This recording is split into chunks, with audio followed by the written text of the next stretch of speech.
Hello dear students. आज हम chapter 3 है रंगाज मैरिज। इसकी जो समरी है उसको मैं एक बार डिस्कस करूँगा। आपको दिन में रिवीजन करना है और शाम को इसका टेस्ट होगा 5 बजे। टेस्ट है वो ट्रू एंड फॉल्स और मल्टीपल चॉइस क्वेश्चंस होंगे। ठीक है, तो बच्चों ये जो स्टोरी है रंगाज मैरिज, ये मस्ती वेंकटेशा अयंगर द्वारा लिखी गई है। ठीक है, साउथ इंडियन स्टोरी है ये। ठीक है, तो इसके बारे में जो मेन कैरेक्टर्स हैं इसके बारे में हम डिस्कस करते हैं अभी। तो इस स्टोरी में जो मेन कैरेक्टर्स होते हैं उनके बारे में मैं बताता हूँ। मेन कैरेक्टर इसमें होते हैं एक तो रंगा होते हैं। ठीक है, तो रंगा का जो पूरा नाम है वो होता है रंगानाथन, और वो एक जो अकाउंटेंट है गांव के, ठीक है, उनका बेटा होता है। ठीक, और दूसरी होती है सेकंड नंबर पे जो एक गर्ल होती है, ठीक है, जिसका नाम होता है रत्ना। ठीक है, और वो रामा राव होते हैं एक करेक्टर, उनकी भतीजी होती है। ठीक है, और एक डॉक्टर भी होता है गांव का। उसका ज़्यादा रोल तो नहीं है, लेकिन गांव के बारे में थोड़ा डिस्क्रिप्शन करके बताया गया था गांव कैसा था उसके बारे में, बस उसका एक बार नाम आया है। ठीक है, नाम होता है उसका गुन्ना भट्ट। दूसरा एक एस्ट्रोलॉजर होते हैं, ठीक है, और उसका नाम होता है शास्त्री। ठीक, वो बताते हैं इनके बारे में। और 5वें नंबर पे है श्यामा। श्यामा जो रंगा और रत्ना की बाद में जो शादी हो जाती है उनका बेटा होता है श्यामा। और ये जो स्टोरी है ये एक, ठीक है, होशालाली विलेज है एक मैसूर में। ठीक है, उस गांव की स्टोरी है, और वहाँ पे कन्नड़ लैंग्वेज है, वो मेन लैंग्वेज होती है। तो होता ये है कि पहले जो है लोग कम पढ़े लिखे होते थे, तो इंग्लिश लैंग्वेज का बहुत ज़्यादा महत्व था, और गांव में लोग कन्नड़ लैंग्वेज में ही पढ़ाई करते थे। तो जो विलेज अकाउंटेंट होता है, इन्होंने सोचा कि उनका जो बेटा है रंगानाथन, इसको मैं शहर में भेजता हूँ पढ़ाई करने के लिए। तो ये शहर में जाता है पढ़ने के लिए। ठीक है, और जैसे ही पढ़ के जब वापस आता है तो गांव में ये पहला ही लड़का होता है, तो चारों तरफ सब बोलते हैं कि भाई वो पढ़ के आया है वहाँ से। तो सब लोगों को खुशी का माहौल होता है, सब उसको रिसीव करने के लिए पहुँचते हैं। ठीक है, लेकिन रामा की खासियत ये होती है कि इसने इंग्लिश में पढ़ाई करने के बावजूद ये जो हमारे हिंदू जो समाज है, इसके जो रीति रिवाज हैं वो इसको बिल्कुल नहीं भूलता है। उसके गले में जो जनेऊ होता है उसको भी वो पहन के रखता है, और जैसे ही वो वहाँ पे आता है तो जो नरेटर होता है उसको विश करता है, तो उसके वो चरण छूता है। ठीक है, तो सारी चीज़ों को वो बिल्कुल अच्छी तरह से निभाता है। तो इससे देख के जो नरेटर होता है वो क्वाइट सेटिस्फाइड होता है कि चलो भाई इसने शहर में पढ़ाई की है, उसके बावजूद ये लड़का हमारे जो हिंदू ट्रेडिशन है इससे जुड़ा हुआ होता है। तो वो चाहता है कि इसकी एक शादी हो जाए। शादी के बारे में जब इससे विचार पूछता है रंगा से, तो ये बताता है कि नहीं नहीं, शादी कुछ ऐसी होनी चाहिए कि लड़का और लड़की की एज में ज़्यादा डिफरेंस नहीं होना चाहिए। फिर वो ये शकुंतला जो एक आपने सुना भी होगा, ठीक है, एक नाटक है, उनके बारे में डिस्कस करके बताता है कि देखो शकुंतला और उसके हस्बैंड के बीच में ज़्यादा डिफरेंस नहीं था शादी के एज का। और वो भी, तो मैं आपको ये बताना चाहता हूँ कि जो साउथ इंडिया में जो लड़का और लड़की की एज में काफ़ी डिफरेंस होता है। ठीक है, तो लेकिन ये जो पढ़ा लिखा हो जाता है तो उसको इस चीज़ को वो मानता नहीं है।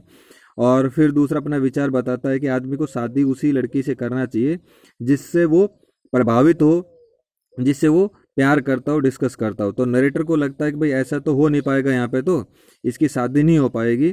तो वो उसने एक प्लान बनाता है इसकी शादी करने के लिए। और वो क्या काम करता है कि वो जो प्लान बनाने के लिए नरेटर के नॉलेज में जो रत्ना नाम की लड़की होती है वो इसके लिए रंगा के लिए बिल्कुल सूटेबल होती है कि चलो इसके साथ इसकी शादी होनी चाहिए। तो वो एक प्लान बनाता है कि भाई कैसे इनकी शादी करवाई जाए। तो रत्ना होती है वो म्यूजिकल इंस्ट्रूमेंट्स बजाती है, और वो हारमोनियम और ये सब बजाने में बहुत ही अच्छी होती है, गाना भी बहुत अच्छे गाती है। तो वो उनके साइड में ही रामा राव है, उनका घर था, वहाँ पे रहती है। तो वो उसको बोलता है रामा राव को कि आप अपनी नीस को कल मेरे यहाँ पे जो बटर मिल्क होता है, छाछ आता है, मिल्क होता है, उसको लेने के लिए मेरे घर पे भेजना।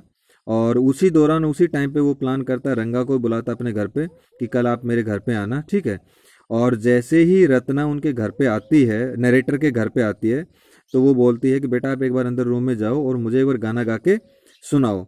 उसी दौरान रंगा भी उनके घर पे आ जाता है, और वो सुनता है कि एक बहुत ही मधुर और एक सुंदर बहुत ही अच्छी आवाज़ में म्यूजिकल इंस्ट्रूमेंट्स बजाती हुई भी वो एक अंदर वीणा बजा रही है, कोई लड़की की आवाज़ आती है। तो रंगा उससे बहुत इम्प्रेस होता है और शादी के बारे में उसका बिल्कुल विचार बदल जाता है। वो बोलता है कि अंदर कौन लड़की है जो बजा रही है, उसकी तो आवाज़ भी बहुत अच्छी है। तो उसको नरेटर बताता है नहीं, वो तो रत्ना नाम की एक लड़की है, लेकिन उसके बारे में आपको सोचने की ज़रूरत नहीं है क्योंकि उनकी शादी हो चुकी होती है। जब शादी हो चुकी है तब ये सोचता है अब मैं क्या करूं, चलो कोई बात नहीं। तो ये बोलता है चलो एक काम करते हैं, भी आपका शादी का विचार बन ही गया है तो हम एक एस्ट्रोलॉजर है विलेज का, शास्त्री जी, उनसे जाके मिलते हैं। और शास्त्री जी को वो पहले ही समझा देते हैं कि मैं रंगा को आपके पास लेके आऊँगा और आपको उसके बारे में एक वो स्टोरी बना लेते हैं कि आपको ये चीज़ें उनको बोलना है जब भी आएंगे जब। अब तो दूसरे दिन जो नरेटर और रंगा जो हैं, ठीक है, वो दोनों इस शास्त्री जी के पास जाते हैं और बताते हैं कि शास्त्री जी आप बताओ अपनी विद्या के द्वारा कि इनकी जो इनके लिए कौन सी लड़की सूटेबल रहेगी।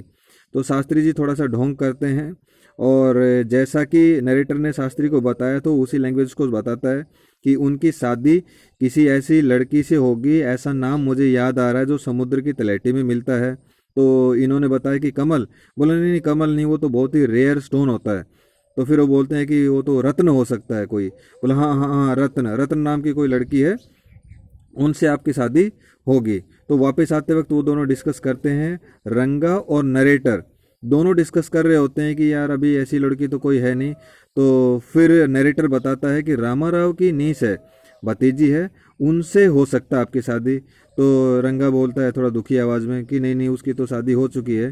तो नरेटर बताता नहीं नहीं उसकी शादी नहीं होती है, मैं आपके सामने ऐसे मजाक किया था।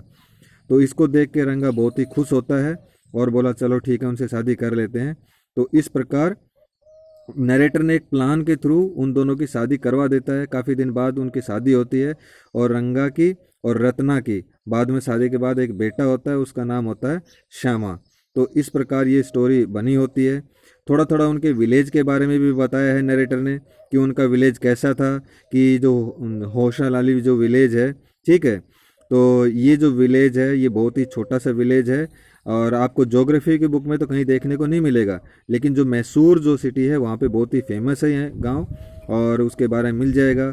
फिर गांव के बारे में उन्होंने बताया है कि यहाँ पे आम के पेड़ होते हैं, चारों तरफ हरियाली है। फिर अब उसको एक बचपन की अपनी कहानी भी बताता है कि एक बार हमने आम के पेड़ से कच्चे आम खा लिए थे, कच्चे आम की चटनी बना के खा ली थी, इसकी वजह से उन्हें कफ हो गई थी और कफ हो गई तो वो गांव के जो डॉक्टर होते हैं उनके पास जाते हैं, उनसे मेडिसिन भी लेते हैं, ठीक है। उनके बारे में बताया। गांव के बारे में थोड़ा सा ये भी बताया है कि जैसे ही शादी हो जाती है तो नहीं, जैसे ही ये पढ़ के वापस आता है गांव में तो उसके बाद वो देखता है थोड़े इंग्लिश के वर्ड्स यूज करने लग जाता है। तो एक औरत आती है और वो जो अकाउंटेंट होता है उनके घर पे लकड़ी बेचने के लिए आती है। तो अकाउंटेंट उनसे लकड़ी खरीदता है। तो जो ये रंगा होता है उसको बोलता है मेरे पास कोई चेंज नहीं है। तो ये चेंज वर्ड इंग्लिश का वर्ड है और कन्नड़ा में उसको ट्रांसलेट करना नहीं आता है उस औरत को। तो वो बड़बड़ाती वापस चली जाती है। तो ये चीज़ें थोड़ी बहुत बताई गई हैं। इस प्रकार की ये स्टोरी है। आज आपको इसका रिवीजन करना है और आज शाम को मैं आप लोगों का टेस्ट लूँगा, मल्टीपल चॉइस क्वेश्चन रहेंगे। और मैं बॉयज़ के सामने मैं पर्टिकुलरली बता देना चाहता हूँ कि उन लोगों ने पिछली बार भी टेस्ट नहीं दिया था, काफ़ी लड़कों ने टेस्ट नहीं दिया था और उनसे कांटेक्ट किया गया तो उन्होंने अनजस्टिफाइड आंसर दिए थे जिसका कोई जस्टिफिकेशन नहीं है। सभी लड़कियों ने टेस्ट दिया था, ऑलमोस्ट सभी ने, एक दो को छोड़ के, लेकिन लड़कों ने काफ़ी ने नहीं दिया था। तो अब की बार मैं एक्सपेक्ट करता हूँ, आशा करता हूँ कि लड़कों से खासकर वो भी अच्छी तरह से अपना टेस्ट दें। Thank you, bye bye.